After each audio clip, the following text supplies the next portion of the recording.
कार्तिक मास भगवान विष्णु का सबसे प्रिय माह होता है। इस महीने में पवित्र नदी में स्नान का विशेष महत्व है।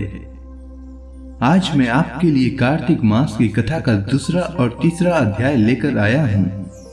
तो आइए सुनते हैं कार्तिक मास की कथा का दूसरा अध्याय। श्री कृष्ण भगवान के चरण में अपनी शीश झुकाओ, श्रद्धा भाव से पूजो हरि, मन वांछित फल पाओ। भगवान श्री कृष्ण सत्यभामा से आगे कहते हैं, हे प्रिय, जब गुणवती को राक्षस द्वारा अपने पति एवं पिता के मारे जाने का समाचार मिला तो वह विलाप करने लगी। हा नाथ, हा पिता, मुझको त्याग कर तुम कहां चले गए? मैं अकेली स्त्री तुम्हारे बिना अब क्या करूं? अब मेरे भोजन वस्त्र आदि की व्यवस्था कौन करेगा? घर में प्रेम पूर्वक मेरा पालन पोषण कौन करेगा? मैं कुछ भी नहीं कर सकती। मुझ विधवा की कौन रक्षा करेगा? मैं कहां जाऊं?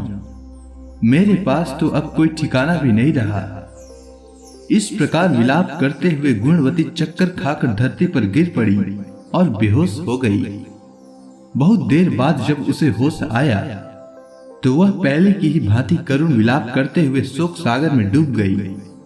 कुछ समय के पश्चात जब वह संभली तो उसे ध्यान आया कि पिता और पति की मृत्यु के बाद मुझे उनकी क्रिया करनी चाहिए जिससे उनकी गति हो सके। इसीलिए उसने अपने घर का सारा सामान बेच दिया और उससे प्राप्त धन से उसने अपने पिता एवं पति का श्राद्ध आदि कर्म किया। तत्पश्चात वह उसी नगर में रहते हुए आठों पहर भगवान विष्णु की भक्ति करने लगी। उसने मृत्यु पर्यंत तक नियम पूर्वक सभी एकादशियों का व्रत और कार्तिक महीने में उपवास एवं व्रत किए। हे प्रिय, एकादशी और कार्तिक व्रत मुझे बहुत ही प्रिय है। इनसे मुक्ति, भुक्ति, पुत्र और संपत्ति प्राप्त होती है।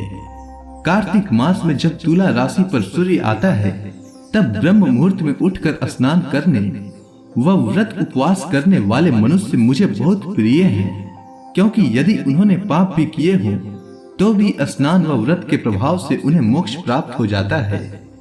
कार्तिक में स्नान, जागरण, दीपदान तथा तुलसी के पौधे की रक्षा करने वाले मनुष्य साक्षात भगवान विष्णु के समान हैं।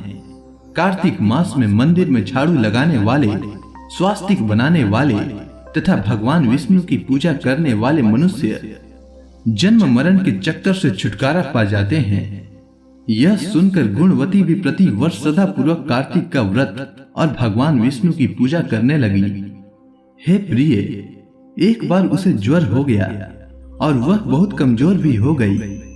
फिर भी वह किसी प्रकार गंगा स्नान के लिए चली गई। गंगा तक तो पहुंच गई, परंतु शीत के कारण वह बहुत बुरी तरह से कांप रही थी। इस कारण वह शिथिल हो गई।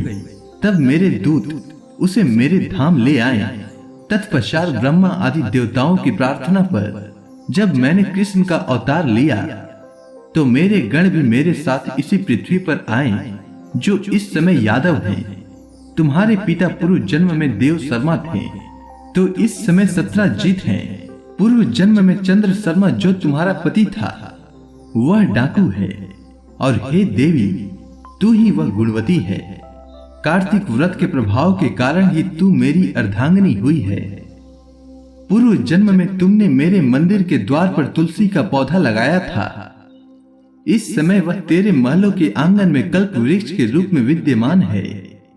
उस जन्म में जो तुमने दीपदान किया था उसी कारण तुम्हारी देह इतनी सुंदर है और तुम्हारे घर में साक्षात लक्ष्मी का वास है। चूंकि तुमने पूर्व जन्म में अपने सभी व्रतों का फल पति स्वरूप विष्णु को अर्पित किया था, उसी के प्रभाव से इस जन्म में तुम मेरी प्रिय पत्नी हुई हो। पूर्व जन्म में तुमने नियम पूर्वक जो कार्तिक मास का व्रत किया था उसी के कारण मेरा और तुम्हारा कभी वियोग नहीं होगा। इस प्रकार कार्तिक मास में व्रत आदि करने वाले मनुष्य मुझे तुम्हारे समान प्रिय हैं। दूसरे जप, तप, यज्ञ, दान आदि करने से प्राप्त फल कार्तिक मास में किए गए व्रत के समान कुछ भी नहीं है। अर्थात कार्तिक मास के व्रतों का 16वां भाग भी नहीं होता है। इस प्रकार सत्यभामा भगवान श्री कृष्ण के मुख से अपने पूर्व जन्म के पुण्य का प्रभाव सुनकर बहुत प्रसन्न हुई।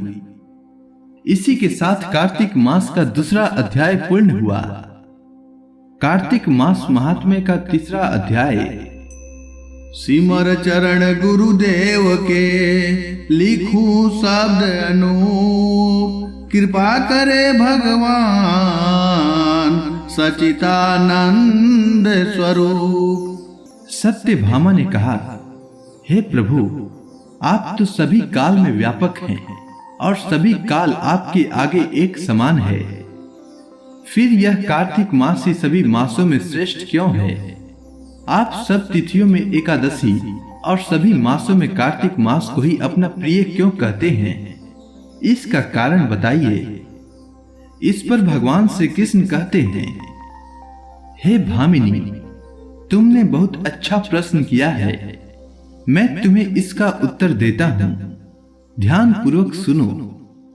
इसी प्रकार एक बार महाराज बेन के पुत्र राजा पृथु ने प्रश्न के उत्तर में देवर्षि नारद से प्रश्न किया था, और जिसका उत्तर देते हुए नारद जी ने उसे कार्तिक मास की महिमा बताते हुए कहा, हे राजन, एक समय शंख नाम का एक राक्षस बहुत बलवान एवं अत्याचारी हो गया था।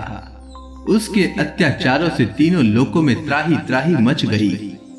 उस शंखासुर ने स्वर्ग में निवास करने वाले देवताओं पर विजय प्राप्त कर इंद्र आदि देवताओं एवं लोकपालों के अधिकारों को छीन लिया। उससे भयभीत होकर समस्त देवता अपने परिवार के सदस्यों के साथ सुमेरु पर्वत की गुफाओं में बहुत दिनों तक छिपे रहे। तत्पश्चात वे निश्चिंत होकर सुमेरु पर्वत की गुफाओं में ही रहने लगे। उधर जब शंखासुर को इस बात का पता चला कि देवता आनंद पूर्वक सुमेरु पर्वत की गुफाओं में निवास कर रहे हैं, तो उसने सोचा कि ऐसी कोई दिव्य शक्ति अवश्य है जिसके प्रभाव से अधिकारहीन यह देवता अभी भी बलवान है। सोचते सोचते वह इस निर्णय पर पहुंचा कि वेद मंत्रों के बल के कारण ही देवता बलवान हो रहे हैं। यदि इनसे वेद छीन लिए जाएं, तो वे बलहीन हो जाएंगे।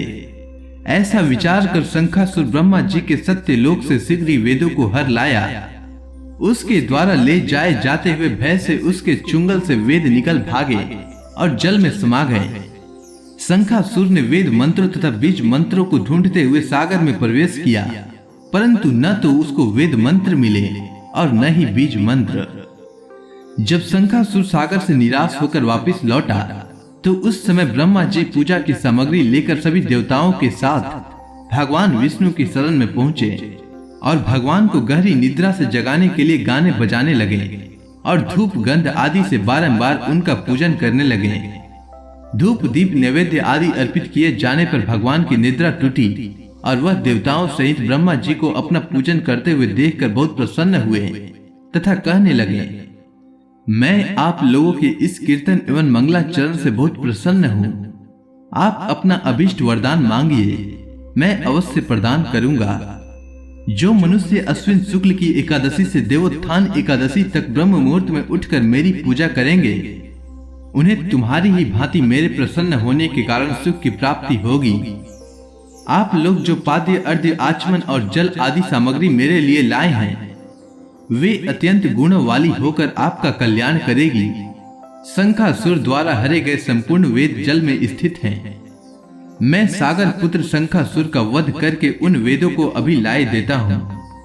आज से मंत्र बीज और वेदों सहित मैं प्रति वर्ष कार्तिक मास में जल में विश्राम किया करूंगा। अब मैं मत्स्य का रूप धारण करके जल में जाता हूँ। तुम सब देवता भी मुनीश्वरों सहित मेरे साथ जल में आओ। इस कार्तिक मास में जो श्रेष्ठ मनुष्य प्रातः काल स्नान करते हैं, वे सब यज्ञ के अवभृत स्नान द्वारा भली भांति नहा लेते हैं। हे देवेंद्र, कार्तिक मास में व्रत करने वालों को सब प्रकार के धन पुत्र पुत्री आदि देते रहना और उनकी सभी आपत्तियों से रक्षा करना। हे धनपति कुबेर, मेरी आज्ञा के अनुसार तुम उनके धन धान्य की वृद्धि करना, क्योंकि इस प्रकार का आचरण करने वाला मनुष्य मेरा रूप धारण करके जीवन मुक्त हो जाता है। जो मनुष्य जन्म से लेकर मृत्यु पर्यंत विधि पूर्वक इस उत्तम व्रत को करता है, वह आप लोगों का भी पूजनीय है। कार्तिक शुक्ल पक्ष की एकादशी तिथि को तुम लोगों ने मुझे जगाया है, इसीलिए यह तिथि मेरे लिए अत्यंत प्रीतिदायिनी और माननीय है। हे देवताओं, यह दोनों व्रत नियम पूर्वक करने से मनुष्य मेरा सानिध्य प्राप्त कर लेता है। इन व्रतों को करने से जो फल मिलता है वह अन्य किसी व्रत से नहीं मिलता। अतः प्रत्येक मनुष्य को सुखी और निरोगी रहने के लिए कार्तिक महात्म्य और एकादशी की कथा सुनते हुए सभी नियमों का पालन करना चाहिए। इस प्रकार कार्तिक महात्म्य की कथा का तीसरा अध्याय पूर्ण हुआ। तो बोलिए भगवान श्री हरि विष्णु की जय।